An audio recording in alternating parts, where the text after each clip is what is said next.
haala dhimmoota yeroo ammaa kana siyaasa biyyattii Itoophiyaa fi gaanfa Afrikaa keessatti deemaa jiruu fi falaa fi falli yookaan ammoo tinuu furmaanni biyyattii sanii yookaan nageenyi waaraa fi tasgabbiin biyya tokko akkamitti dhufuu danda'a ka jedhuu fi haala adeemsi mootummaan bilisiginnaa yookaan mootummaan Abiyyi badhaadhinni isa jedhamu itti deemaa jiru kun biyyattii saniif furmaata ta'uu danda'a nageenyaa fi tasgabbii waaraa buusuu danda'a isa jedhu kan kallattiin ilaalu ta'a jechuudha.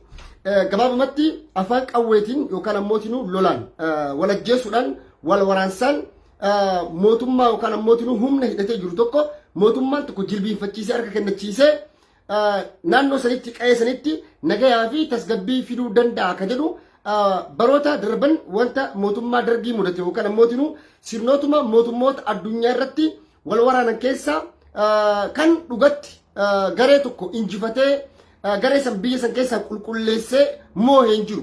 Amma warri TPLF yoo ka dhugaa suunu taate warri ho'aati isa jennuun kun akkuma hayyuun keenya Jawaar Mohammad jedhatti warri namni ummata Tigraay irratti duulu yookaan ammoo ummata Tigraay irratti lola banu warri dhugatti isaan jibban akkaan warra TPLF jibban warri isaan wajjin xalaata ta'e kadhalataa Tigraay ta'e yoo diinni alaatti dhufe tokko ta'ee ummata kanaan lola tokko ta'ee dhaabbata ummata sana immoo moohuun hin danda'amu jedha dubbata hayyuun siyaasaa beekan akkanatti waa xiinxalaa akkanatti waa dubbata jechuudha.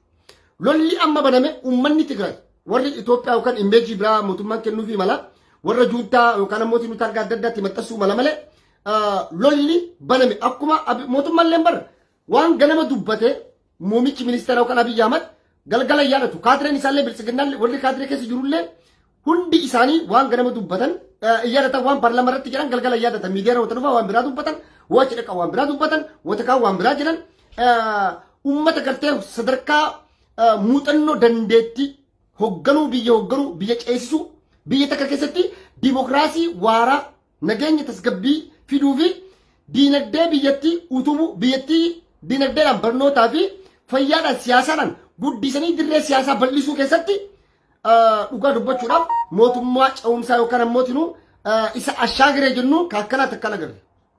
Maaliif nuti amma ala dhaabbannee akka nama siyaasatti haa ta'uuti akka ilma namaa tokkotti biyya kamuu keessatti lolli furmaata ta'uu akka hin dandeenye hayyoonnis mootummoonni idil addunyaas yeroo irraa baay'ee irra deddeebi'anii dubbatan.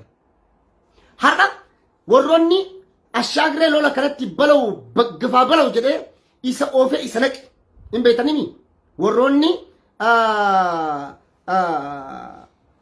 warra Amaaraa saba Amaaraa bakka buuna jedhan illiitiin Amaaraa illiitonni Amaaraa andargaachoo Tsiggeefaa kan akka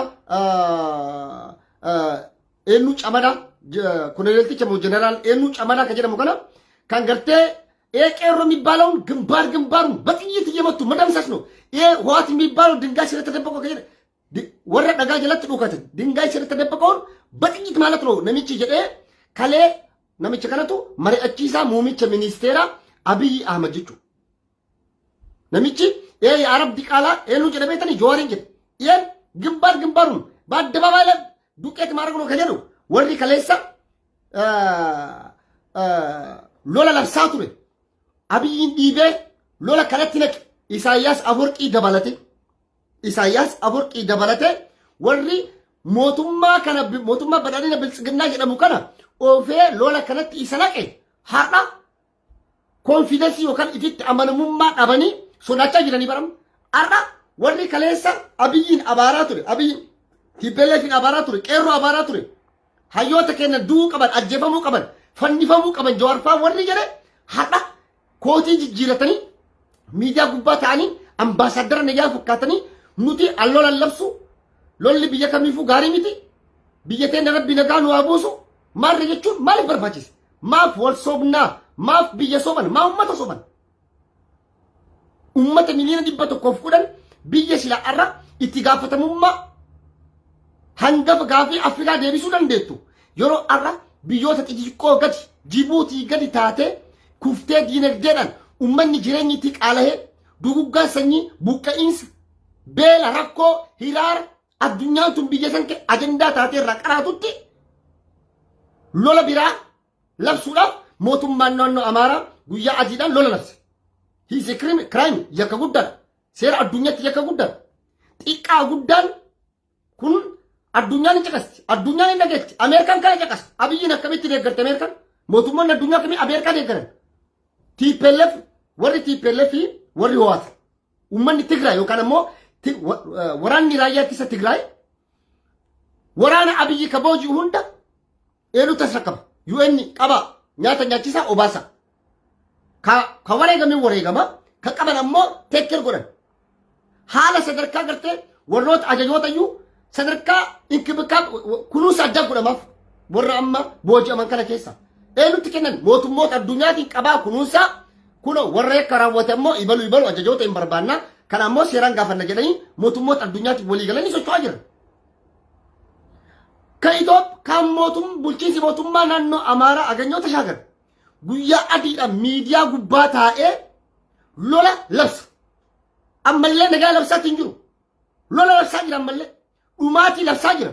Dargaggoota Oromoo qeerroo Oromoo fixuudhaaf duuggaa sanyii ilmaan Oromoo irratti raawwachuudhaaf lola labsaa jiran.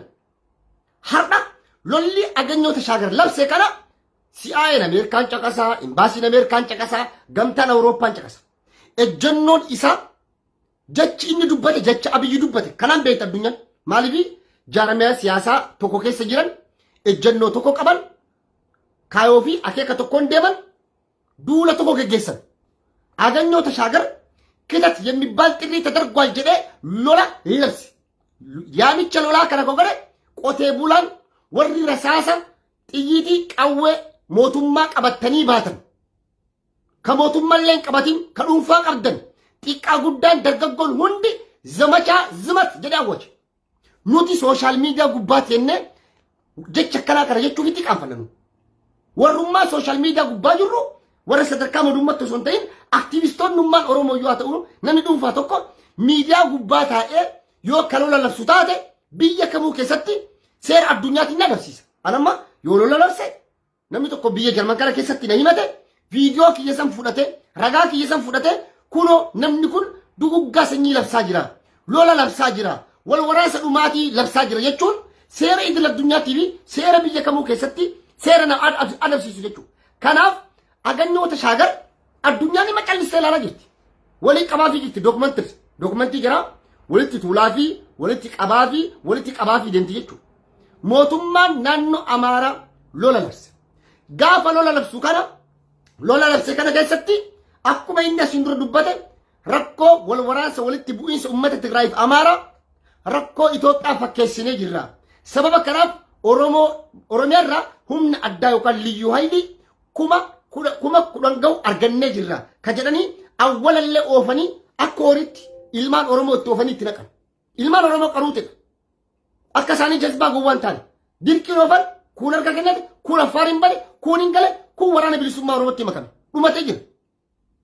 Waan bu'aa hin qabneef waan faayidaa hin qabneef deemee du'uu hin qabu ka jedhu jechuudha. Kanaaf wanni ajandaan kiyya tokkoffaan biyya Itoophiyaa san keessatti lolli afaan qawwee furmaata ta'a. Afaan qawweetiin Abiyyi amma akka deemu kanatti furmaataa fi nagaya tasgabbii biyya sanii fiduu danda'a ka jedhu an hin danda'u jedhama. Maaliif hin dandeenye? Mootummaan Abiyyi humna qaba yoo ka jettan taatan mootummaan Abiyyi mootummaa caasaan raayyaa ittisa biyya milishaan hundi poolisiin humna addaa maal isin jettan hundi Tigraayitti argamtu hundi 20,000 ol ta'u Abiyyi afaan isaatiin dubbate paarlaamaa ta'e. Waraanni keenya kan naannoo Maqalee qubatee ture waraana 20,000 ol jedhe. Waraanni 20,000 ol hundi harka kennatee to'annoo warra waraana raayyaa ittisaa Tigraay jalaa fi UN jala jira jechuudha. Mootummoonni addunyaa duraan Abiyyiin maarree kana godhi jetteetti boottu hundi maarree callistamu. Warruma TPLFitu Tigraayitu callisa humna hagana qabu qabna mootummaa kana moonee sin garsiifna hagasi xiqqoo qilleensa hafuura isaallee hafuura kenna nullee hafuura nuu kennadha. Tamni jiru kana. Namni siyaasaa kana hubachuu qaba jechuudha. Kanaaf waraanni mekanaayizeshiniin gurguddaan taankiin marfiin moortariin misaa'elli rookeettiin hundi hin jiru jechuudha. Abiyyi maal jedhe as teennee rookeettiin Maqalee keessaa kan dhoone goonee jirra jedhe bara. Eenyu Baacaa Dabaleeti ka jedhe. Noo Abiyyi Ahmad.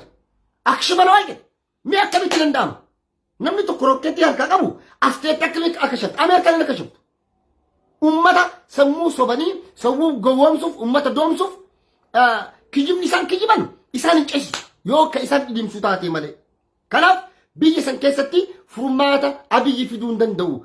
Humna waraana qabu kumandoo milishaa humna adda hunda biyyattiin qabdu hunda dadhabsiisee daaraa godhee daaraa nyaachisee biyyattii mootummaa harka qullaa dhabe jechuudha. Mootummaa Itoophiyaa injifachiisee Itoophiyaa harka kennachiisee mootummaa Itoophiyaa uffata irraa baasee qullaa isii dhabe jechuudha. Mootummaa Itoophiyaa isii xiqqeesse jechuudha. Dargiin akka mootummaa kanatti biyya isaan xiqqeessin. Ayitiin gidaf fakkaatan. Dhaloota yeroo saniin turre waan jirullee hin jirallee natti hin fakkaatu jechuudha.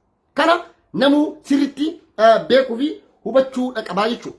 Inni lammataa wannan asirratti jechuu barbaadu tokko maalidha? Abiyyi lola amma itti oofaa jiru kanaa fi labsii amma inni labse keessattuu qeerroo Oromoodha. Qeerroo Oromoodha. Maaliif lolli naannoo Tigraayitti deemaa jiru lola guyyaa lama sadiitti dhaabatu miti. Lola guyyaa torban takka dhaabatu miti. Abiyyi torban lama jedhee ji'a 8 ji'a 9 deemaa jira. Waggaaf deemaa jira. Kana hunda ka fide ka'umsi beeziin rakkoo kasaaraa diinagdee siyaasaa fi dhumaatii buqqa'iinsaa fi gaaga'ama Itoophiyaa kanatti hundatti dhufe. Ka'umseen nu beektanii Haacaalu. Ka'umseen OMN cufu. Ka'umseen Jawaariin hidhu. Akka Haacaaluun du'e ajjeefame OMN cufame Jawaar hidhaa seene.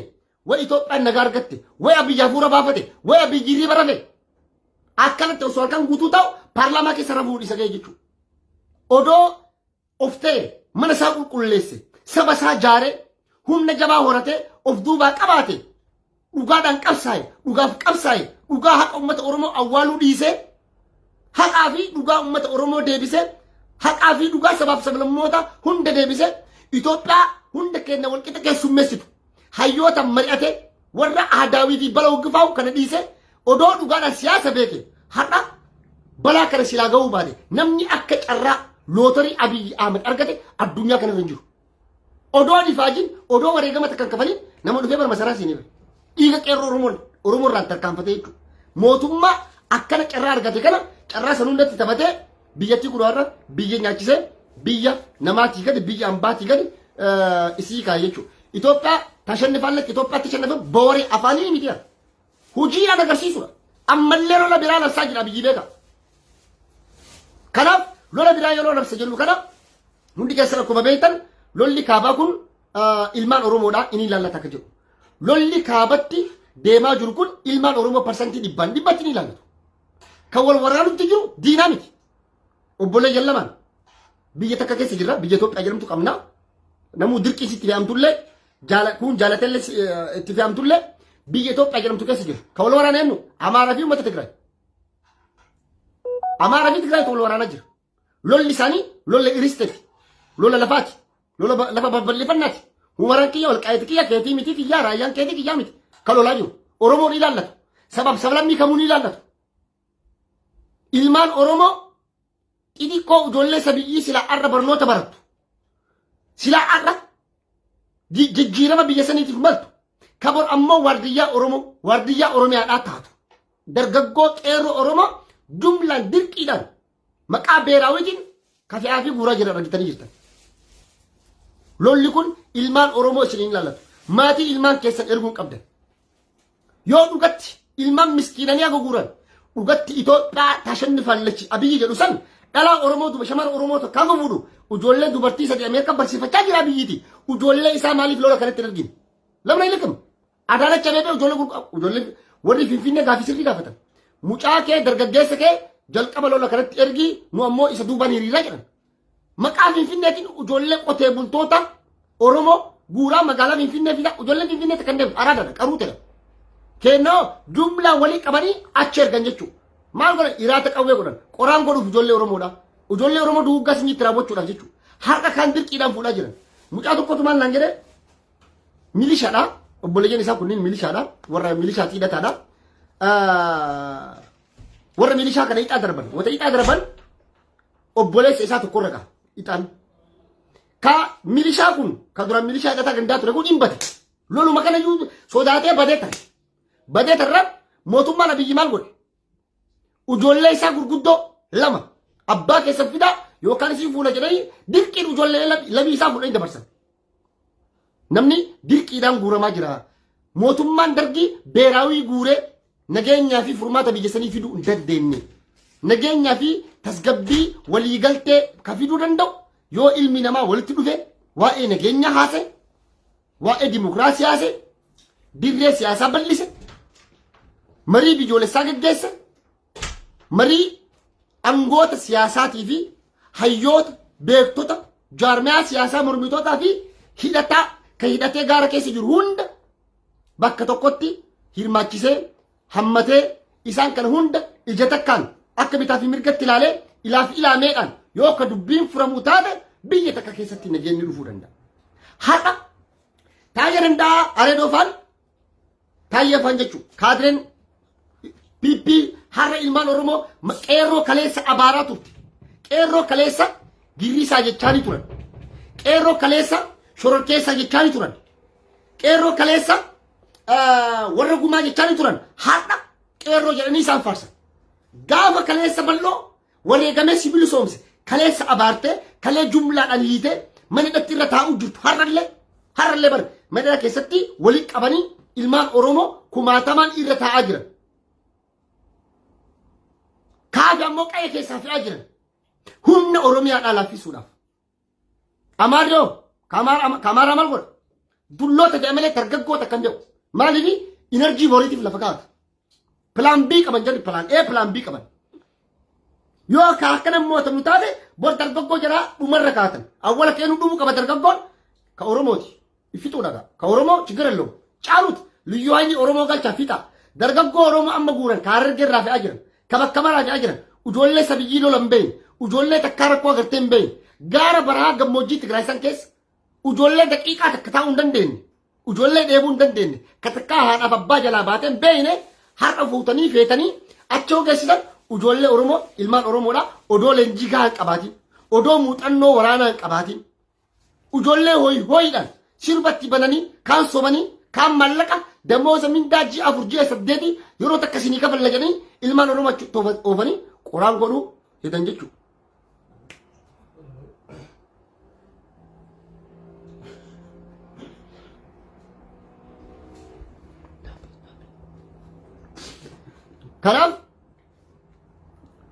Kanaaf ilmaan Oromoo haadha jalaa takkaa bahee hin beeyne karakkoo argee hin beeyne ka cinqaa argee hin beeyne har'a ammoo hunda isii dirqiidhaan fe'anii naannoo sanitti ilmaan Oromoo ficcisiisu. Ilmaan Oromoo dargaggoon Oromoo yeroo Oromiyaa irraa dhumtu akkam taati biyyi teenna akka Eertiraa taati jechuudha. Eertiraa keessa hoo fakkeenya fudhattan dargaggoonni Eertiraa guutuun isaanii Awurooppaa kana nu bira jiran. Eertiraa kan jiru dullootaa fi hawwataa fi shamarran dargaggoo shamarran hin jiran jechuudha. Dulloota qofa Isaayyaas hammatee taa'aa jira. Namni isaan mormu hin jiru mootii ta'ee bita jechuudha. Abiyyiitu maal jedhan dargaggoota Oromoo tana fixii jalqaba kanneen qoraan godhii fici innazii macam yoo tannii fixe Oromiyaa qabatte Itoophiyaa qabachuu dandeetta. Dargaggoon Oromoo dhumuu qabanii Amaara walii galanii dargaggoo Oromoo fixaa jiran. Yoo lolli kun Itoophiyaa ilaallata jedhu taate dargaggoo Sumaalee maan fe'ama. Mee deebiin adeemisa. Dargaggoo Sidaama, Walaayitaa, Benishangul mootummoota sagaltu jiraami Affaar, Hararii illee naannoodhaa miti. Lamni haa caalu maan fe'amne. Oromoo qofa, Oromiyaa qofa, dargaggoota Oromoo, qeerroo Oromoo jedhanii maqaa qeerroo kaleessa abaaraa turanii har'a maqaa sobaatiin isaan faarsaa fe'aa jiran jechuudha. Yoo dhiira taatan taayya dandaaf bar namni tokko rool moodeelii beektan rool moodeel fakkeenya jechuudha. Waaqoo guutuufaan masaraa keessa yookaan teessoo biiroo keessa ta'aniiti miti kan lola labsaa turan. Jilbiinfatanii lolaa lolchiisan goota jechuun akkas. Taayya dandaa dirree lolaa dhaqee isaa lolu intarviyuu yookaan viidiyoon waraabanii aanu argani. Gaafas dargaggoonni deemanii lolani yoo dhugatti haqni jiraate. Ilmaan isaanii maa fe'anii argine ilmaan miskiinanii ilmaan hiyyeessaa dhiiga boochisan haadha Oromoodhaan mallee kakaleessaa isaan hanqatee ka'ee galgala godhaa turan isaan hanqatee ganama kanaa borillee ilmaan haadha Oromoo boochisuudhaaf fe'aa jiran. Kaabbaa feetaa taatuti. Yoo nama bakka makalee ilmaan isii raajjeessan har'a ilmaan isii dirqin irraa fuudhanii daangaa Tigraayitti ergaa jiran. Kun duuggaa sanyiiti. Gocha yakka waraanaati. Is war crime. Gocha yakka waraanaa gurguddaadha. Yakka kana jala yoomillee hin baatanii. Kanaaf beeraawin amma si dhoofaa jettan kun beeraawii isinitti milkoofne kana dargii yaalee jira. Mootummoonni abbootii irree kan akka Ziyaad Barreeffaan yaalanii jiran mootummoonni abbootii sooshaalizimiidhaan warri bulu hundi yaalaa turan hundi isaa badaa jiran. Har'a ammoo lola Abiyyi labsu kana addunyaan dhageeffachaa jirti. Addunyaan ijaan laalaa jirti. Kanaaf mootummaan kun mootummaa ammallee nagayaa fi tasgabbii waaraa biyya sanarratti buusuudhaaf deemu miti. Mootummaan kun mootummaa galgalaa ganama lola labsaa jiru. Galgalaa ganama ilmaan Oromoo jumlaadhaan keessattuu fixuudhaaf ilmaan miskiinanii fe'aa jiran. Ilmaan miskiinanii fe'aa jiran. Ilmaan Oromoo akkana jettee dirree san deemtee du'i. Nagayaan akka warra harka kennatee sanitti harka kennadhu haadhaaf abbaa keetti gal. Yoo dirqiisi oofanii si baanillee achi dhaqi qawwee takka dhugaasin harka kee kennadhu. Nagayaan haadhaaf abbaa keetti gal. Lubbuun ati qabdu lubbuu Abiyyiin gargar hin jirtu. Lubbuun ta'e lubbuu taajee danda'atiin gargar hin jirtu. Akka kee ji'a sagalitti garatti baatamee dhalate akka kee nyaatee fincaanee jiraata jechuudha. Wanni inni si caaluun hin jiru. Inni achi taa'ee si ajajaa. Ati sana jechuu. Ati tajaajilu ajajuu hin dandeettu. Ati har'a osoo biyya san bulchisiin jedhani har'a qeerroo Oromoo tokko kasilaa har'a maqaa qeerrootiin naannoo Tigraayitti fe'amu. Osoo biyya Itoophiyaatti kennani Abiyyi caala biyya san bulchuu danda'a. Abiyyi caala biyya san keessatti nagaa fiduu danda'a. Abiyyi caala tasgabbii biyya san keessatti buusuu danda'a. Abiyyi caala sammuu nama qabu namni har'a dirree san deemee du'uu deemu. Ajjeefamuuf deemu jechuudha. Kanaaf isin qaruutee taa isin isaan caaltan yoo jarri dhugatti ka biyya jaalatan taate isin wajjin lola seenanii ofii dura lola isin duubaan isin hiriirsani. Wanni inni Adaamaa fi Finfinnee keessa taa'ee ilmaan Oromoo jumlaan guuree dirree sanitti ficcisuuf maali? Maaf dhumtan? Eenyuuf duutan? Kaayoo kamiif dhumtan Oromoo? Kaayoo kamiif dhumtan? Kaayoo kamiif duutan maa duutan? Meeratti hima. Namni kana naayimu jira. Waan baay'ee garaa nama nyaatu biiti sun ammallee wal waraansa hamatti adeemaa jirti. Wal waraansa sanuu ka keessaa bahuu hin dandeenye. Wal gaggalaafata taatitti imalaa jirti jechuudha biyyi sun. Kana booda mootummoonni addunyaa warra amma Tigraay TDF isa jedhaniin kana wajjin uummata hiriiree uummata deemu addunyaa guutuu. Maaliif Abiyyi addunyaan dhaga'uu didde. Dhiisii akkana godhii osoo inni kun eegaliin ture jechuudha. Dirree siyaasa bal'isii osoo Jawaar Faa hidhamin ture jechuudha. Gaafa sillee addunyaan tun itti maa turte uummata dhaga'uu miti. Uummanni Abiyyiin marsee sammuu isaa bireen wash godhee deemu warra akka namicha eenyu camadaati. Eenyu Tasfaayee Camadaati moo eenyu Camadaa? Balaw Gifaw gimbaruun balaw warra jedhu jechuudha. Har'a warra deebi'ee kootii qayyaratee abbootii jijjiiratee taa'ee nuti lola labsinu biyyatee namna gaawwina warra jedhu jechuudha. Maaliif hin sodaatan? Borootii pelle fooyyaan dhufte nun dhiistuu jedhanii sodaatanii jira. Warri duraan akkasitti juuntaa jedhee guyyatti poostii 20 maxxansu ka biyya keessa jiru deemaa laala kaadre guyyaa lamatti takka maxxansiti. Sodaa qabdi. Lubbuun itti dhufee jira. Eessa abbaasii deemtee yakka raawwatan biyya alaa kana dhaquu hin danda'an biyya sanii bahuu hin danda'an biyya ollaa dhaquu hin danda'an biyya takka naqan biyya sanaa jechuudha. Kanaaf yakka itti raawwatan kana hundaaf jalaa bahuudhaaf amma foffoolachaa jiran jechuudha. Kanaaf kana hunda dura hayyuu Oromoo caqasu, hayyuu Oromoo dhageeffachuu, haqa uummata Oromoo jallatisan sila dabesan, haqa Oromoo jalaa badisan, gaafii qeerroon Oromoodhaa 5,000 irratti dhumeessan, haqa san gaafii san deebistanii, dirree siyaasaa bal'istanii, uummata hammattanii, nagaa buustanii, mana keessan jabeeffattanii, qe'ee keessan qulqulleeffattanii, hayyoota keessan mataa walitti qabattanii, jaarsa biyyaa kabajjanii, abbaa gadaa Oromoo kabajjanii, biyya sanatti sila nagaadharraa dandalaaqaqqanii jiraatan. Har'oo hirriibni hin jiru. Kaayina shilaafan. Hirriibni hin jiru. Abiyyi abadan raf ganaa hundisi paarlama miti. Teessoo gubbaa teetti rafte harkaan guutuun rafan. Edana nuseenti, edana dhufti. Hirriibni hin jiru. Eessabbaa jiraa dhaqan. Yoo achii qabamte walaa mufarriyaat ministeera nagaa jinni namni jara dhiisu hin jiru. Warra badhaadhinaa fi maarree kana keessi jiru namni jara dhiisu hin jiru.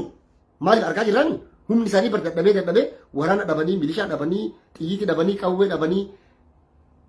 qawwee gillee kadhatee bara mangisti indeet የግለሰብ መሳሪያ ይለምናል mootummaan biyya bulchu akkamitti warra qawwee dhuunfaa qabda qawwee keessan qabadhaa gabbaa jedha mootummaa namni biyya bulchu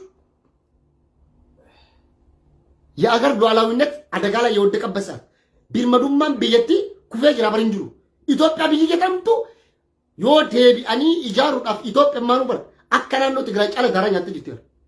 Itoophiyaan waraana qabdu diina kamii firaa dhoobbiti maaliin? Akka aganyoota shagga TV gubbaa teettee Abiyyi bar masaaraa fiixatee bar inni bakka akkasii balaa ምንም ማድረግ አልችልም jennaan aganyoota shagga የአማራ ገበሬ warri rasaasa dhuunfaa qabdan qawwee kilaashii dhuunfaa qabdan qabadhaatii gabbaa gayyaa'a billaa gajaraa maarree dhagaadhaan yaa jedhee bara. Kana jechuun maali? Biitii guddoo lagana jettu. Masaaraa ittiin ofirraa dhoogitu dhabdee har'a warra masaaraa yookaan rasaasa dhuunfaa qabu biyya kadhachaa jirtu. Biyya tanatu mee moo'aa. Itoophiyaan Abiyyi moo'amtee gaaf kan moo'amte Itoophiyaan Abiyyi gaafa Haacaaluu ajjeeste moo'amte. Dhumate. Itoophiyaan Abiyyi Ahmad faarsu sun gaafa Jawariin qallittii keette moo'amte. Furtuun furmaanni Itoophiyaa ammallee irra deebi'ee isinitti himu. Furtuun furmaanni Itoophiyaa nagaa fi tasgabbiin gaanfa Afrikaa kaasnaa qulfiin dhoqqee keessatti darbitanii dhoqqee keessa suqaa jirtan dhaabaa dhiisaati. Qulfiin furtuun nageenyaa fi tasgabbii waaraa Itoophiyaa qallitti jira. Jawaar Mohammad bira. Abadan lubbuu nama kumaatama miliyoonota galaafatuu fi maatii bochisuun hin barbaachisu. Biyya sana akkamitti tasgabbeessinaa? Akkamitti nagaa buusnaa? Walii galtee biyyoolessaa akkamii goonaa? Akkamitti biyya uummata kana dammaqsinee gama tokkotti finnee nagaa buusuu dandeenya? Warra TPLF wajjin illee akkamitti marii gaggeessuu dandeenya? Har'a hin rakkatina, hin ciqamina. Qawwee miti, nagaa labsa, nagaa yaama. Jawaar bira dhaqaa. Akkatti biyya hoogganan, akkatti biyya tasgabbeessan isin garsiisa. Muuxannoo itti qaba. Jawaar Mohammad akkamitti biyya tasgabbeessuu danda'anii akkamitti biyya tasgabbeessan ka jedhu isin caala muuxannoo itti qaba. Dandeettii gahaa ol itti qaba. Yoo kanama dhageettan taatan ammallee furtuun nageenya tasgabbii gaanfa Afrikaa waaraa ta'e harka Abiyyiin jiru. Harka Abiyyi ibidda jira, dhiiga jira, bala jira. Harka Jawaar Mohammad jira. Jawaar Mohammad qallittii jiru baasaa hidhaa keessa. Akkam goona jira biyya tan akkamitti tasgabbeessina jira. Warri TPLF eenyu dhagaan jecha Jawaariin dhagaan naamana. Biyya san tasgabbeessuu keessatti nagaa buusuu keessatti. Kana godhuudhaaf ammoo Amaarri jalqaba lafa warra Tigraay ka guurate ka seera federaalizimii fi federaalaa gubbaa taa'e iristee Walqaayit Tsagadee Humaraa Jinni lafa uummata Tigraay guutumaa guututti gadhiisee bahuu qaba. Gaafa san gadhiise hayyoota Oromoo hidhaadhaa baasan dirdiri walii galte biyya tasgabbeessan malee qeerroo maarree qeerroo kalee taankiin harka qullaa wayyaanee ari'ar muka qawweetti kennitee ergitaa bulees kiyya warra dishqaan si lolu dishqaan dirree keessa seeru nagarre wattaaddarri Itoophiyaa bara dirree keessa gulufu nagarre viidiyoo sin poosti siniin goone nagarre achirraa ammoo dishqaa fi girnoofi itti gadhise rabbuma keessa ni jedhaati. Mootummaa yaa warra mootummaa kana keessa jirtan yaa ilmaan Oromoo maatii keessanii bilbila ilmaan keessan dirree takka bu'aa qabne fiifichiisina. Biyya tana tasgabbeessuuf furmaata fiduudhaaf ummanni humni waraana Itoophiyaatii fi Amaaraa lafa Tigraay keessaa bahu qaba. Maaliif gaafa nageenyi naannoo Tigraayitti dhufe Oromiyaa keessallee nageenyi dhufuu mala. Gaafa Oromiyaa keessa rakkoon jiraatu naannoo biraas rakkoon jiraata. Amma nu gahe yoo nu gahe ka jettan taatan. Amma kaleessa maal jettan ubuntu jedhanis ubuntu maal jedhan ubuntu jechaa jiran maaliif biyya takka keessatti agartan lolli aboo kana bar mallas jedhee jira bara ጦርነትን በአፍ አይደለም የምናውቀው jedhee bara mallas ዜናዊ ጦርነትን በተግባር ነው የምናውቀው ጦርነት ለማንም አይበጅም ጦርነት አንፈልግም jedhee bara ጦርነት ከፈለጋችሁ መንገዱን ጨርቅ አድርግላችሁ ነገር ግን ከፈለግ ዮኑ ዱፍተንሞ lolli nu faaraa miti xibbaa xibbee akka kubbatti itti taphanna. Isinii galami. Kanaaf warri Biraanuu Naggaafaan maarreen warri Gimboot Sabaatti Abiyyi marsanii hurrii itti haguuganii bala uqqifaa jedhanii hundi irra lubbuun itti dhufe. Biyya alaa kaloo dhuftere addunyaa seera addunyaan dhiisure. Oromoo koominitiin Oromoo koominitiin Tigree takkittiin jiran dhiistu yakka isaan raawwatan guutuu wajjin viidiyoo jara wajjin Ameerikaan baandiraa qaxla ka jedhe Landanoo dhaqeen dhiistu eenyu dhiisa. Lola inni labse guutuu beekta addunyaa. har'a kara deeman wallaalanii marammartuun isaan qabdee jirti.